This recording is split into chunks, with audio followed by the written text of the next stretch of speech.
Israel लगातार Hezbollah के ठिकानों पर हमला बोल रहा है। इजरायली हमले में हिजबुल्लाह चीफ हसन नसरल्लाह की भी मौत हो गई। वहीं इजराइल हिजबुल्लाह की जंग के बीच रूस के राष्ट्रपति व्लादिमीर पुतिन ने मिडिल ईस्ट में एंट्री मारी है। दरअसल ईरान को इजराइल एक के बाद एक कई चोट दे चुका है। पहले तेहरान में इस्माइल हानिया की हत्या, अब हिजबुल्लाह चीफ नसरल्लाह का कत्ल। इजरायली एक्शन पर अब तक ईरान चुप ही है, मगर ये चुप्पी ज्यादा दिनों तक नहीं रहने वाली है। इजराइल से ईरान अब बदला लेगा जरूर, मगर कब ये किसी को नहीं पता। इसी बीच अब जो नए डेवलपमेंट सामने आए हैं उससे लग रहा है कि जंग की आग और भड़कने वाली है। मिडिल ईस्ट और धुआं होने वाला है। ईरान अब इजराइल से बदला लेगा, क्योंकि वहां इजराइल से बदला लेने की मांग तेज हो गई और रूस भी उसके साथ खड़ा दिख रहा है। इजरायली एक्शन से मची खलबली के बीच पुतिन के दूत ईरान पहुंच रहे हैं। माना जा रहा है कि पुतिन के दूत की मौजूदगी में ही ईरान में इजराइल से बदला लेने का प्लान बनेगा।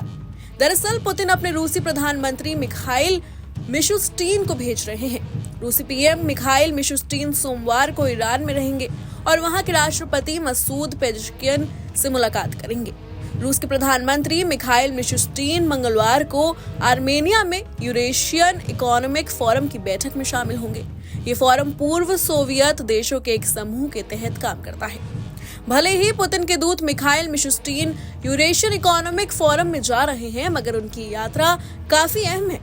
इजरायली हिजबुल्लाह लेबनान जंग में ईरान अभी बैकफुट पर नजर आ रहा है। ईरान को इजराइल सीधी चुनौती दे रहा है। हमास चीफ इस्माइल हानिया की हत्या और अब ईरानी समर्थक हिजबुल्लाह चीफ हसन नसरल्लाह का कत्ल कर इजराइल ने एक तरह से ईरान की कमर तोड़ी है। हिजबुल्लाह को ईरान का पूरा समर्थन रहा है, या यूं कहें कि ईरान ही उसे पालता पोसता रहा है। इजराइल का अगला कदम अब क्या होगा ये कोई नहीं जानता, मगर ईरान के सुप्रीम लीडर को डर सता रहा है। यही वजह है कि जैसे ही हिजबुल्लाह चीफ नसरल्लाह की मौत की खबर आई, सुप्रीम लीडर सेफ जगह चले गए। अब सवाल है कि ईरान क्या अब भी चुपचाप हाथ पर हाथ रखकर बैठा रहेगा। ईरान में इजराइल पर एक्शन लेने की मांग उठ रही है। वहीं रूस भी उसके समर्थन में खुलकर सामने आ गया है। रूस ने तो हसन नसरल्लाह की हत्या की निंदा की है। इजराइल के खिलाफ जंग में रूस अब ईरान के साथ है। माना जा रहा है कि मिखाइल मिशुस्टीन पुतिन का संदेश लेकर ईरान जा रहे हैं। वहीं पर इजराइल से बदला लेने का ईरान प्लान बनाएगा। अगर इजराइल और ईरान के बीच खुली जंग होती है तो इसका मतलब होगा कि रूस और अमेरिका फिर आमने सामने होंगे। मिडिल ईस्ट धुआं हो जाएगा। मगर ईरान का इजराइल से बदला लेने का प्लान क्या होगा, ये आने वाला वक्त ही बताएगा। Bureau report, news nation.